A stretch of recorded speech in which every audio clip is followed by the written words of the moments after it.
So this is me, Chris, and this is also the logo been used since I sort of designed this for whatever me did in Montenegro. Of course, being a Euro Scouser, that's how I identify myself. I've been campaigning for lots of improvements and against bullshit and all the corruption anywhere. A bit of a montage of my football related activities. Also, I've declared myself as consul of the independent Republic of Liverpool in the Balkans. So, alternatively, I could be Agent Smith, and you can work out what that might mean yourself.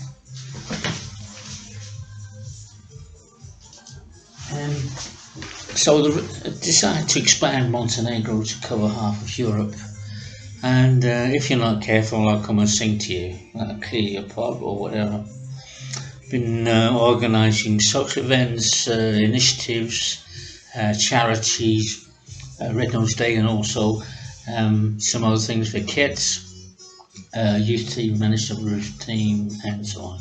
Of course, that gets me into trouble because I'm doing good things, and when you do good things, people want to punish you somehow. Anyway, I don't believe in borders. I think they're wrong. It's one planet, one people. It's just to divide and conquer you. So, on this section, the next section, there will be lots of discussions about problems of Antichrist in Monty-land, episode 10, and just to alternate, I'm going to add nice pictures of good visitors and beautiful places, because it's not actually the land is not to blame for what some of the people do. Yeah, so because the campaign block is blocked, it's blocked, and also the CSs has been blocked too.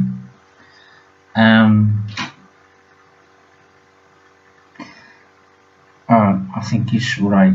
Okay, thanks for the record. Excuse me, to further the story. So I'm just going to get a glass of stuff and maybe play a little bit of music in the background, just be quiet.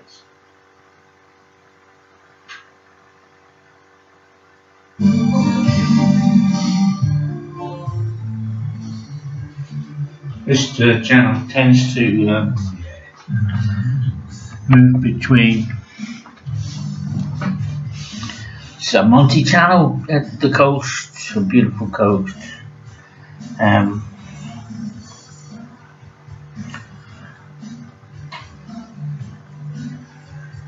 yeah, well, one side, yeah.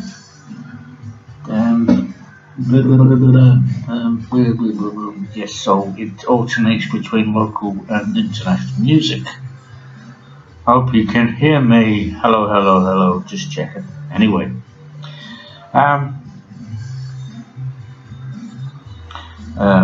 from the, if this gets at least introduced from UC Dawn, Savannah Dawn, that's Dawn Red, for the REbEl Media Team.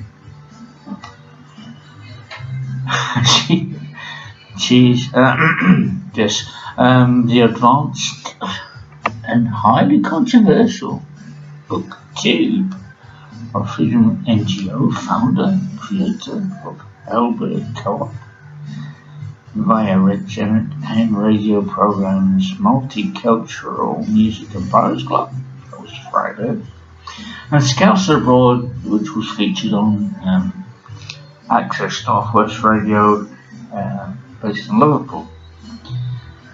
Yes, chief editor and manager of ChRiSlive campaign and far too many initiatives, sponsorships, support programs, charities and other projects to list here.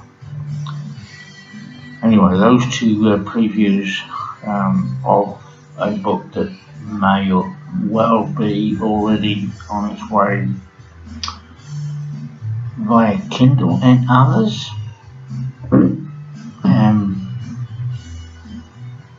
Have been blocked by USAcorp, a.k.a.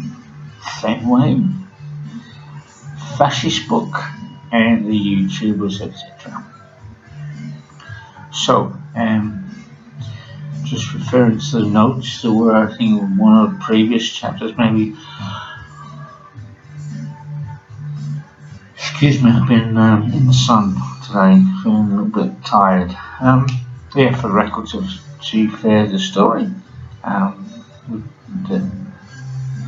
notes have been taken, and yeah, maybe we can use Doodly to feature this, add some images.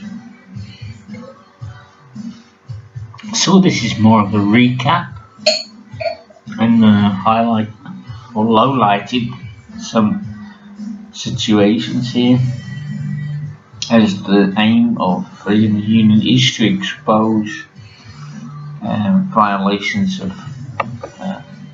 freedoms and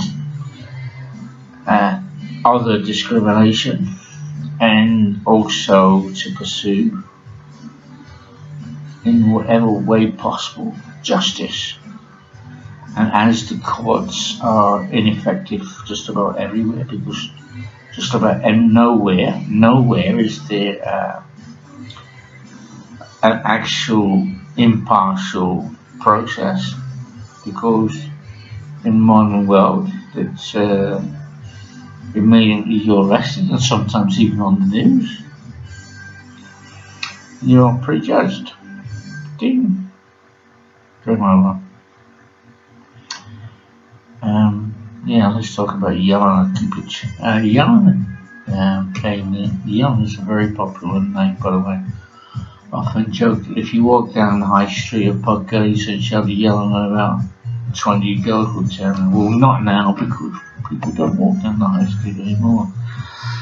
They used to promenade after 6 o'clock when they closed the centre of Podgorica to traffic. Now everyone's scared and hiding away from a bug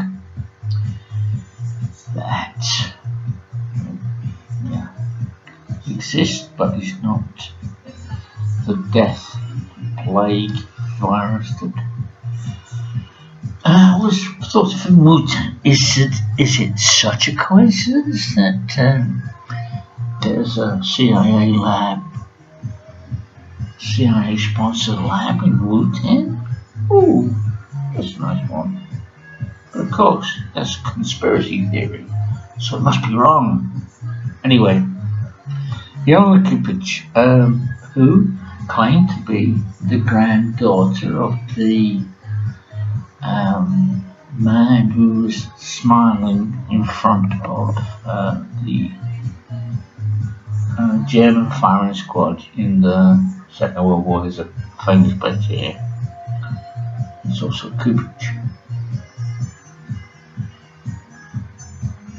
Jelena came in, I think I was at the Regina Glava, the pub that has the name of the Nag's Head, the fictional pub in the BBC comedy series Only Fools and Horses, which tends to be very popular here, but somehow some people don't know. Anyway, she came in distributing, I think, flyers for a casino or something. What they call a terminal, terminal station or something. Was a bit weird. That anyway. And I just asked her how much she got paid, and it was like a pittance. So I said, look, if you want to meet and once a week I'll give you €10 and buy you coffee, and then you can tell me things about this country so I can sort of clue myself in onto what's going on. Yeah, I think we should have done a little bit more on that. Anyway, it became quite a nice time. We just used to meet, and oh, I've forgotten that. Then yeah, at least sometimes go for lunch or you know, have a coffee. She was interesting company. She was studying, maybe studying to be an accountant. Could that be true? Anyway, she suddenly stopped and told me she didn't have any more time available to me. And then the next thing you know, that this guy working in security at the American embassy had sort of firstly kidnapped her from she was no longer available. He had a very expensive apartment, and she was impressed because he had some money in his pocket, of course. Anyway, I saw her some years later, and she was pushing a pushchair. I'm not convinced it was anything to do with that, man. Anyway, there was Anna. There was Anna, yes, of course, Anna. Anna Mars, Anna. Now she became sort of drinking buddy. And again, got some useful information from her about what's going on or not going on in this Monty-land. And yeah, we went to out dancing a few times. Used to go to the Cafe Berlin a lot. Went to, yeah, got drunk a couple of times together, and she crashed on my couch once. She told me she had someone that was a sort of secret lover, but I don't know, maybe. And I remember once, I think on my second birthday here, I drank a bottle of wine before she arrived. I was just in a funny mood, and I just said to her, what would happen if I actually proposed marriage? And she just straight away said, without even thinking about it, she just, no, it won't. No, it won't happen. So I was a little bit miffed that she could like reject me that quick. And she said, well, why? She said, well, it's like this, my family just wouldn't understand you.